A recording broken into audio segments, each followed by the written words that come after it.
اپنی زندگیوں میں خود غور کر کے دیکھیں. آدمی دنیا والوں کے سامنے شکوہ شکایتیں کرتا ہے، دنیا والوں کے سامنے اپنی ضرورتوں کا اظہار کرتا ہے، لیکن اللہ سے مانگنا اور اللہ کے سامنے اپنی ضرورتوں کا اظہار کرنے کی اس کو توفیق نہیں ہوتی. آج بچے کو معلوم ہے کہ باپ کے جیب سے پیسے کیسے نکلوانا ہے، بیوی کو معلوم ہے کہ شوہر کے جیب سے پیسے کیسے حاصل کرنا ہے، ملازم اچھی طرح جانتا ہے کہ اپنے مالک کو کیسے چکر دینا ہے. دنیا والوں کے سلسلے میں سب جانتے ہیں، لیکن بندہ اس بات سے غافل ہے،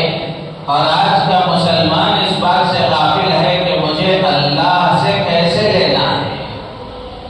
اللہ کے خزانوں سے کیسے حاصل کرنا ہے. حضرات صحابہ کرام رضوان اللہ تعالی علیہم اجمعین، تابعین و تبع تابعین، سلف صالحین، اولیاء کاملین، اللہ کے